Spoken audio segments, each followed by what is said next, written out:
International work that is 100 miles away from where you live, always stirs up the pot.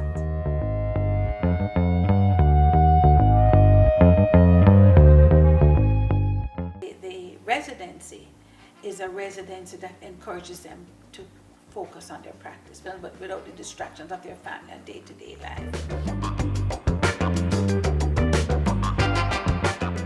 I created a place called Studio Everything. So it's an art studio, so I set it up, and I don't have a curriculum at all, so it's just me there and the tools and equipment. And so, but through that, kids started coming, and I think that's just because of my background, working with young people, that it's just more attractive, the space that I set up in my presence. Usually my themes develop after I start the process. Sometimes I work specific themes, but quite often I just start drawing or start painting or start sketching, and then the story eventually evolves. Just let one thing inspire another. It could be color, flower could inspire it, outside could inspire it, just anything, really. Sometimes I don't even know what it's gonna be, so I get to enjoy the process more by watching it evolve, coming back the next day and seeing it with a fresh eye.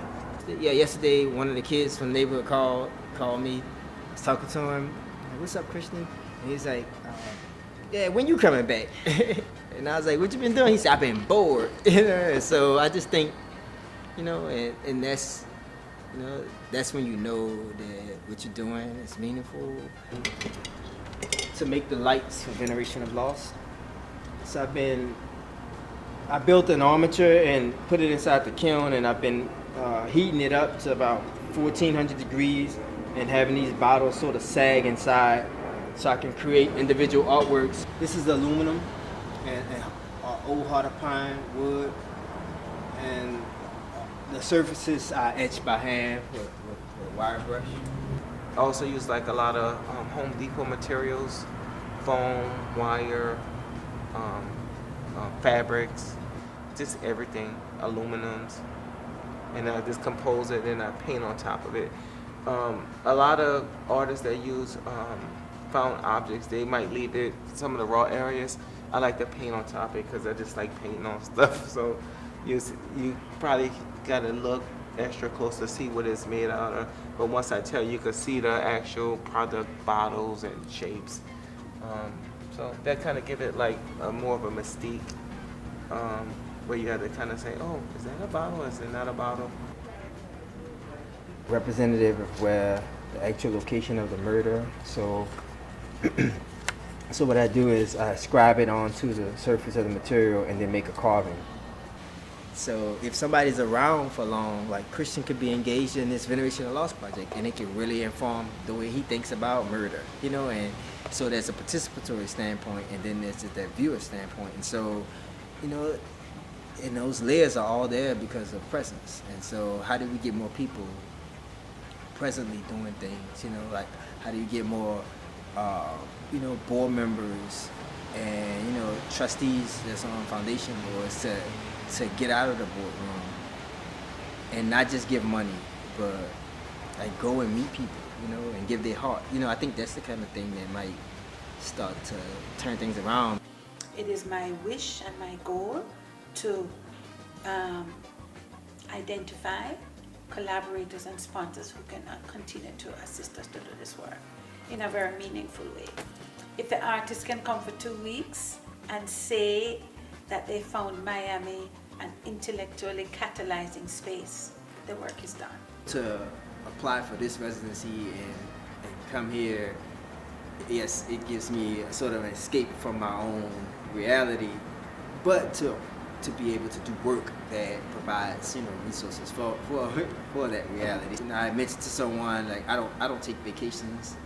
It's just something that relaxation for me is in my work. It's embedded in making art, and so I think I am most relaxed when I'm making art. So being able to come here, it's like a vacation. I lay out what our expectations are. We provide housing. We provide the studio for the artists, and they get a stipend from the National Performance Network and Visual Arts Program. So they're able to work in a way that's meaningful. This is my first residency, actually. My first one. Hopefully it won't be my last one. I mean, because I really like the concept of it, just having a space where I could just focus on my work. These are props that the artists need to live, but residences are oftentimes cash poor and not able to do it. So this summer we had a full landscape and a full ability to support their work. Ideal situation would be to paint every time I feel like painting, and so I always had the energy to do it, but not the time to really commit to the flow. Again, it's when you're around people and you start to connect to people. It's the same reason why it's hard for me to spend more than a month away from there. Is because I have an active live, what I call art project, but it's real engagement with people, and that's the last thing they need is for somebody to be gone again, and so the important thing is to stay nimble, and to dream big and to act boldly. It all comes down to what I call cultural and community capacity. we should all be trying to give as much to everyone that's around us as possible, because that makes all of us better. I just believe like the universe is going to take you where you're supposed to be regardless. So I credit the universe more than anything for laying out my path. When they go back to their places of residence, to Houston and to Chattanooga, it doesn't stop. In the 20 years that we have been doing this work, this is our 20th anniversary, 2016. It is from a deep space of joy.